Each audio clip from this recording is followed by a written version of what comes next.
Hello students. देखिए, केंद्र राज्य संबंधों की हम बात कर रहे हैं। हमने विधायी संबंध, कार्यपालिका संबंध और न्यायिक संबंध तथा वित्तीय संबंधों का अध्ययन किया। तो अब हम बात करने की कोशिश करेंगे, प्रयास करेंगे कि एक इनको एक समराइज करेंगे थोड़ा सा इनको, इस चैप्टर को। देखिए, केंद्र और राज्यों के मध्य संबंधों का जो अध्याय किया, अपन ने अध्ययन किया, उसके बाद में हमारे सामने जो चीजें उभर करके आई उनमें प्रमुख है शक्तिशाली केंद्रीय सरकार। पहली जो चीज आई अपने सामने उभर के वो है संविधान निर्माताओं ने केंद्रीय सरकार को अत्यंत शक्तिशाली बनाया है। वह किसी भी सूची के विषयों पर कानून बना सकती है, वह अवशिष्ट शक्तियों का उपभोग कर सकती है और राज्यपालों द्वारा राज्यों पर पूर्ण नियंत्रण रखती है। उसकी आय के साधन अधिक है और वह राज्यों को ऋण भी दे सकती है। दूसरी जो चीज उभर करके आई है वो है राज्यों की स्थिति नगरपालिकाओं के समतुल्य है। संघ और राज्यों के बीच शक्तियों का वितरण इस प्रकार किया गया है कि राज्यों की स्थिति नगरपालिकाओं के समतुल्य हो गई है। जिस प्रकार नगरपालिकाएं राज्य सरकारों पर पूर्णतः निर्भर है, उसी प्रकार राज्य सरकारें भी सभी क्षेत्रों में संघ सरकार पर निर्भर है। दूसरी चीज ये उभर के आई है अपने सामने। तीसरी चीज जो उभर के आई है वो है सहयोगी संघवाद। ग्रेनविल ऑस्टिन के अनुसार भारत की विशिष्ट आवश्यकताओं की पूर्ति के लिए संविधान सभा ने एक विशिष्ट प्रकार के संघवाद को जन्म दिया है, जिसे A.H. बर्च ने सहयोगी संघवाद की संज्ञा दी है। इस व्यवस्था में संघीय सरकार शक्तिशाली होती है, किंतु राज्य सरकारें भी अपने क्षेत्र में कमजोर नहीं होती। साथ ही दोनों ही सरकारों की एक दूसरे पर निर्भरता इस व्यवस्था का मुख्य लक्षण होता है। भारतीय संघ की एकात्मक व्यवस्था। भारत की ये संघ की आत्मा एकात्मक, जो सबसे मोस्ट चीज अपने सामने आई है इस पूरे चैप्टर को अध्ययन करने के बाद में, वो है राष्ट्रपति द्वारा आपातकाल की उद्घोषणा किए जाने पर राज्यों की स्वायत्तता को स्थगित किया जा सकता है और इस दशा में राष्ट्रपति राज्य का सारा कामकाज अपने प्रतिनिधि राज्यपाल के माध्यम से चला सकता है। केंद्र की शक्तियां आपातकाल में ही नहीं अपितु सामान्य काल में भी बढ़ाई जा सकती है। अतः भारतीय संघ की आत्मा एकात्मक कही जा सकती है।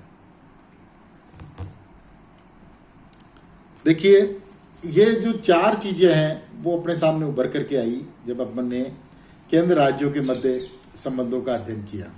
देखिए, आप एमए फाइनल के विद्यार्थी हो या चाहे बीए सेकेंड ईयर के विद्यार्थी हो, संघ व्यवस्था आपने समझ ली, अध्यक्षात्मक व्यवस्था समझ ली, एकात्मक समझ ली। भारत को अगर आपको समझना है तो केंद्र राज्य संबंध जरूर समझने पड़ेंगे, और केंद्र राज्य संबंध भी समझने हैं तो इनमें जो डिस्प्यूट चीजें हैं उनके ऊपर जरूर दृष्टिपात करना पड़ेगा, नहीं तो आप एक विश्लेषक की भूमिका में नहीं आ पाओगे।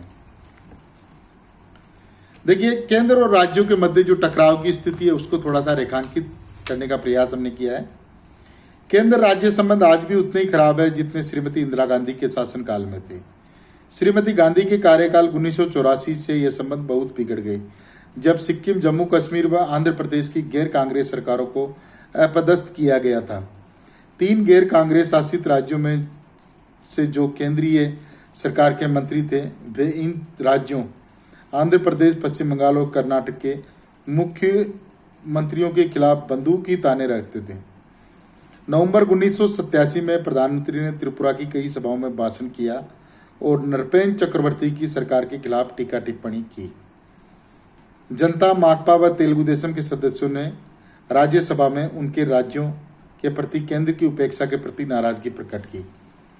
कर्नाटक, पश्चिम बंगाल, आंध्र प्रदेश में कई विकास योजनाएं इस वजह से रुकी हुई थी कि केंद्र ने स्वीकृति नहीं भेजी। राज्य विधानसभा में स्वीकृत विधेयकों पर राष्ट्रपति के अनुमोदन के संबंध में भी ऐसे ही हाल रहे। इन विधेयकों को गृह मंत्रालय में अटका दिया जाता था। कुछ मामलों में तो राज्यपाल ही विधेयकों को दबाकर बैठ जाते थे। आंध्र प्रदेश की राज्यपाल कुमुदबेन जोशी के बारे में ऐसी ही शिकायत की गई थी। कर्नाटक की बोम्मई सरकार 1989 को बर्खास्त करके राज्यपाल वेंकट सुब्बैया ने केंद्रीय सरकार के सूबेदार की भूमिका का ही परिचय दिया। पर्यवेक्षकों के अनुसार जब देश में टकराव का वातावरण फिर पैदा हो रहा है, कावेरी जल विवाद और अयोध्या में मंदिर निर्माण का मसला टकरार के उभरते हुए मुद्दे रहे। 1992 में भाजपा शासित राज्यों राजस्थान, हिमाचल प्रदेश और मध्य प्रदेश की सरकारों को बर्खास्त करके नरसिम्हा राव सरकार ने केंद्र राज्य टकराव की ओर अधिक प्रखर कर दिया। 21 फरवरी 1998 को उत्तर प्रदेश के राज्यपाल रोमेश भंडारी ने षड्यंत्र के तहत भाजपा मुख्यमंत्री कल्याण सिंह को बर्खास्त कर जगदम्बिका पाल को सदन में शक्ति परीक्षण के बिना ही मुख्यमंत्री पद की तुरंत शपथ दिला दी। इलाहाबाद उच्च न्यायालय ने राज्यपाल की कार्यवाही को अनुचित बताते हुए रोक लगा दी।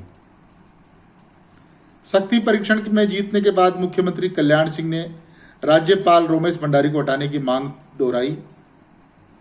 प्रधानमंत्री इंद्र कुमार गुजराल ने राष्ट्रपति को अपनी मजबूरी बताई और उनके मंत्रिमंडल के अधिकांश सदस्य भंडारी को पद से हटाने के पक्ष में नहीं है। केंद्र में भाजपा सरकार बनने के आसार देखते हुए रोमेश भंडारी ने 16 मार्च 1998 को बर्खास्तगी के भय से त्यागपत्र दे दिया। तमिलनाडु की मुख्यमंत्री जयललिता के निर्देशानुसार 30 जून 2001 को राज्य में 2 केंद्रीय मंत्रियों की गिरफ्तारी और राज्य सरकार को केंद्र द्वारा चेतावनी जारी करना केंद्र राज्य संबंधों में टकराव के विस्तृत संकेत कहे जा सकते हैं। राज्यपाल बूटा सिंह ने बिहार में राष्ट्रपति शासन लागू करने की जो अनुशंसा 21 मई 2005 को केंद्रीय सरकार से की, उसके बारे में उच्चतम न्यायालय में चुनौती देने वाली याचिका में कहा गया कि राज्यपाल ने दुर्भावना के साथ रिपोर्ट तैयार की और उच्चतम न्यायालय ने 7 अक्टूबर 2005 को बिहार विधानसभा को भंग करने का अवैध ठहराया। यह सच है कि केंद्रीय सरकार की अपेक्षाकृत शक्तिशाली स्थिति राज्य सरकारों की स्थिति को प्रभावित करती है, किंतु फिर भी राज्य केंद्रीय सरकार की प्रशासनिक इकाई मात्र नहीं है। ग्रेनविल ऑस्टिन लिखते हैं कि भारत नई दिल्ली नहीं है, बल्कि राज्यों की राजधानियां भी है। राज्य केंद्रीय सहायता के आकांक्षी है, किंतु राज्यों के सहयोग के बिना संघ बहुत दिनों तक कायम नहीं रह सकता। राज्य सरकारें केंद्रीय सरकार की नीतियों का माध्यम हो सकती है, किंतु उनकी सहायता के बिना केंद्रीय सरकार अपनी योजनाओं को क्रियान्वित नहीं कर सकती। वस्तुतः दोनों एक दूसरे के ऊपर निर्भर हैं। उपयुक्त विचार विमर्श से स्पष्ट होता है कि सुदृढ़ केंद्र के बावजूद झुकाव केंद्र और राज्यों के बीच सहयोगी साझेदारी के संबंध की ओर है। सहयोगी संबंध में स्वतंत्रता और परस्पर निर्भरता दोनों होती है। यही समकालीन संघवाद की विशिष्टता है। अभी देखिए, यहाँ पर राज्यपाल रोमेश भंडारी का, बूटा सिंह का, इनका जिक्र किया हमने, तो यहाँ पर हमें भगत सिंह कोश्यारी को भी नहीं भूलना चाहिए और राजस्थान के राज्यपाल कलराज मिश्र का भी उल्लेख करना चाहिए अपने को, और पश्चिम बंगाल के राज्यपाल जगदीप धनखड़ का भी अपने को उल्लेख करना चाहिए। अब पश्चिम बंगाल से अपन शुरू करते हैं। पश्चिम बंगाल के राज्यपाल आए दिन पश्चिम बंगाल की जो निर्वाचित सरकार है उसके ऊपर टिप्पणी करते रहते हैं, जो कि एक संवैधानिक प्रमुख के लिए टिप्पणी करना आवश्यक नहीं है। अगर आपको गड़बड़ लग रही है तो आप रिपोर्ट तलब कीजिए ना, चीफ सेक्रेटरी को बुलाइए, आप मुख्यमंत्री को तलब कर लीजिए। आप पब्लिकली रिपोर्ट क्यों करते हो? ये तो आपका काम नहीं है, ये संविधान भी आपको इजाजत नहीं देता इसकी। हो गया था पश्चिम बंगाल। अब आ जाइए आप महाराष्ट्र में आ जाइए। राज्यपाल भगत सिंह कोश्यारी के कारनामे आपको पता है। उन्होंने रात को 12 बजे राष्ट्रपति शासन हटा करके देवेंद्र फडणवीस को मुख्यमंत्री की शपथ दिला दी, अजीत पवार को उप मुख्यमंत्री की शपथ दिला दी। फिर बाद के अंतर्गत उनसे बहुमत सिद्ध नहीं हुआ तो उन्होंने इस्तीफा दे दिया। पहले सिर्फ बीजेपी को मौका दिया, दूसरों को मौका नहीं दिया। तो ये चीज़ें एक पद का जो आपका जो गरिमा है, जो कर्तव्य है उसको नहीं निभाया आपने। और अभी अभी उनको पत्र लिखा है कि आप कब से सेकुलर हो गई। भाई आप किसी की व्यक्तिगत आस्था है, ये मुख्यमंत्री जो वहाँ के हैं श्रीमान उद्धव ठाकरे, उनकी व्यक्तिगत आस्था है, आप उनसे पूछने वाले कौन हो भाई? आप राज्यपाल का काम क्या होता है? राज्यपाल के पास अगर पब्लिक का कोई ज्ञापन आए तो वो चीफ सेक्रेटरी और सीएमओ को रेफर कर दे, भाई ठीक है आप देखिए इसके ऊपर उचित कार्रवाई कीजिए, या बुला करके पूछ ली कि साहब इसके बारे में आपका क्या विचार है।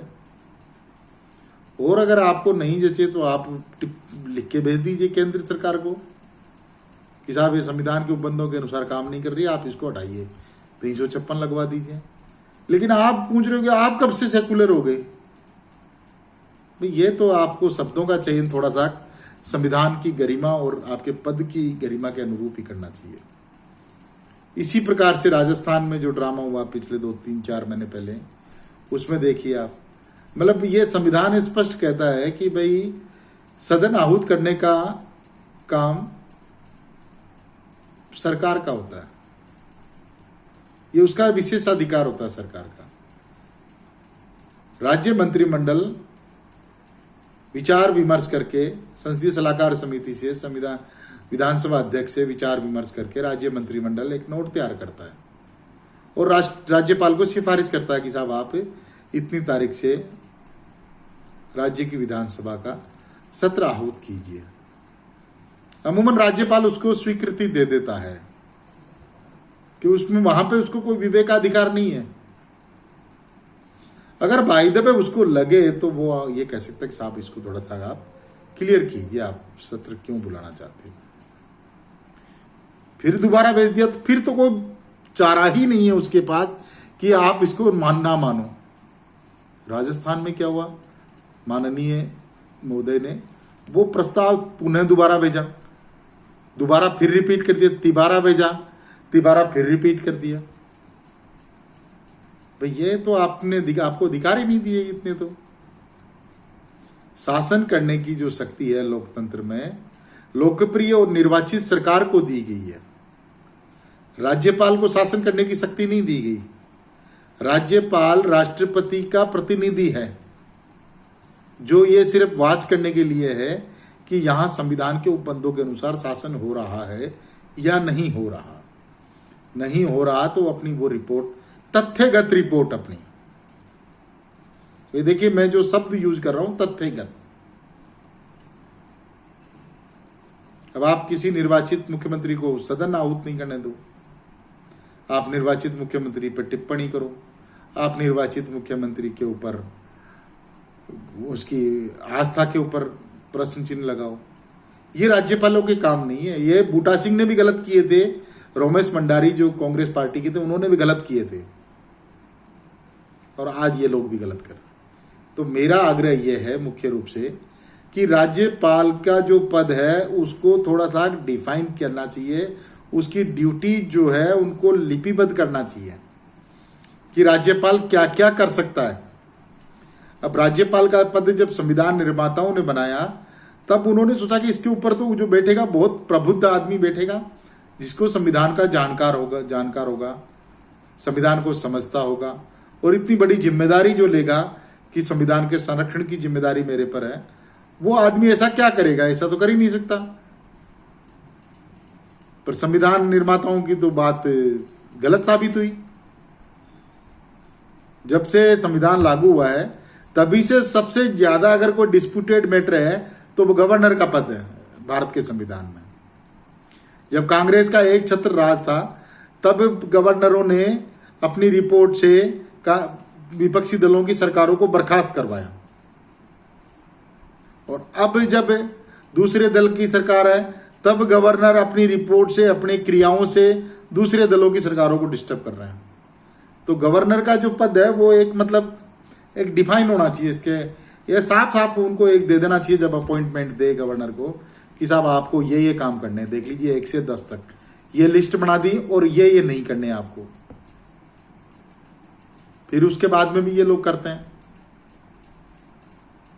तो मेरा जो विचार है इस संदर्भ में वो ये है कि गवर्नर का जो पद है उसको थोड़ा सा डिफाइन किया जाए। गवर्नर के पद के ऊपर जो विराजमान लोग हैं वो भी अपनी जिम्मेदारी और अपना महत्व समझें और उसी के अनुसार क्रिया करें। क्योंकि हमने लागू हुआ तब से लेके आज तक अगर इस राज्यपाल के पद का आलोचनात्मक मूल्यांकन करें तो सबसे ज़्यादा बदनाम पद है ये, और इसने जो काम किए 356 वाले सबसे ज़्यादा बदनाम है ये। ठीक है, इस प्रकार से आज अपना ये भारत में संघीय व्यवस्था में केंद्र और राज्यों के मध्य संबंधों का अध्याय समाप्त होता है। Thank you very much.